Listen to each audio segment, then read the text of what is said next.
CM Jagan ఇచ్చిన హామీలను నెరవేర్చాలని కోరుతూ అంగన్వాడీలు చేస్తున్న ఆందోళనలు మంత్రులకు తిప్పలు తెచ్చిపెడుతున్నాయి.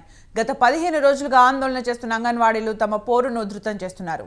ఇందులో భాగంగానే మంత్రులు ఎమ్మెల్యేల ఇళ్లను సైతం ముట్టడిస్తున్నారు. తాజాగా విజయనగరం జిల్లా చీపురుపల్లి నియోజకవర్గం గరివిడిలో మంత్రి బొత్స క్యాంప్ ఆఫీస్ వద్ద ఉద్రిక్త వాతావరణం నెలకొంది. భారీగా తరలివచ్చిన అంగన్వాడీ కార్యకర్తలు మంత్రి బొత్స క్యాంప్ ఆఫీస్ను ముట్టడించారు.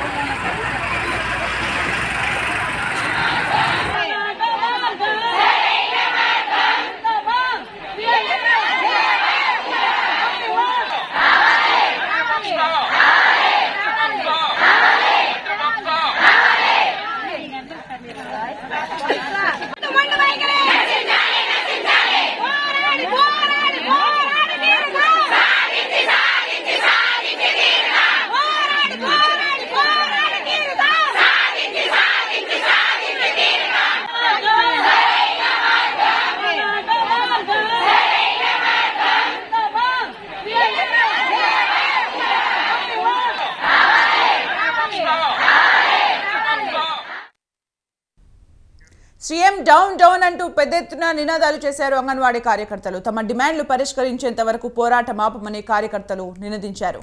పరిస్థితిని అదుపు చేయడానికి పోలీసులు రంగంలోకి దిగారు.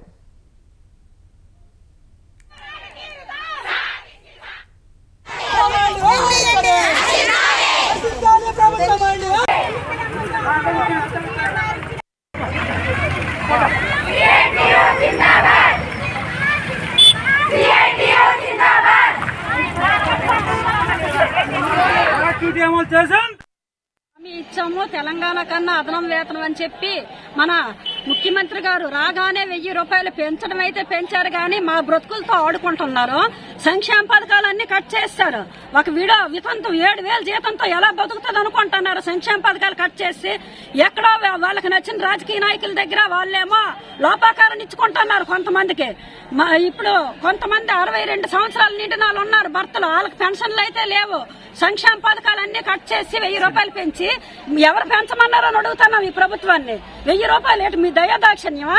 ఈ రోజు చంద్రబాబు నాయుడు గారి ప్రభుత్వంలో మేము 13 రోజులు సమ్మె చేశాము. ఆయన రికార్డు బద్దలు కొట్టింది గవర్నమెంట్. ఈ రోజు 16 రోజులు మేము అనేక వినతి పత్రాలు ఇస్తున్నాము. ఏం అడుగుతున్నాము? ఈ రోజు మీరు ఇచ్చిన హామీ నిలబెట్టుకోమన్నాము. సుప్రీంకోర్టు ఇచ్చిన తీర్పును అమలు చేయమని చెప్తున్నాము. అంతేగాని మేమేమి గొంతమ్మ కోరికలు అయితే కోరలేదు. మీ కుర్చీలు ఇచ్చి మనం అడగట్లేదు, లేదా ఇంకోటి మేము అడగట్లేదు. మాకు 11,500 తోటి మేము బ్రతకలేకపోతున్నాము. ఈ యాప్లు పెట్టారు, అనేక రకాలుగా ఇబ్బందులకు గురి చేస్తున్నారు. ఇవి మేము అడుగుతున్నాం. అవన్నీ సమస్యలు పరిష్కారం చేయండి అని అడుగుతున్నాం. మీరేదైతే తెలంగాణ కంటే అదనంగా 13,500కు అదనంగా మేము ఇస్తామని చెప్పారో అది మేము అమలు చేయమని చెప్తున్నాం. ఏదైతే సుప్రీంకోర్టు తీర్పు ఇచ్చిందో దాన్ని అమలు చేయమని చెప్తున్నాం. అంతేగాని మీరు ఈ రోజు 16 రోజులు బట్టి మేము సమ్మె చేస్తుంటే 4 సార్లు చర్చలు కనిపిలిచి ఈ పాడిందే పాటగా ఏదైతే మాకు 62 సంవత్సరాలు వద్దు బాబు, మేము ఇప్పటికే నానా టార్చర్లు పడతాము, మేము చేయలేమంటే అది అమలు చేస్తామంటున్నారు. 5 లక్షలు అడిగితే 1,00,000 రూపాయలు ఇస్తామంటున్నారు. 40,000 రిటైర్ అయిపోతే ఆయాకి ఇస్తామంటున్నారు. ఇదేమైనా మా సమస్యలు పరిష్కరించే దిశగా ఏమైనా ఉందా? అదేది లేకుండా మేము అడుగుతున్నది ఏంటి? మీరు మాట్లాడుతున్నారు.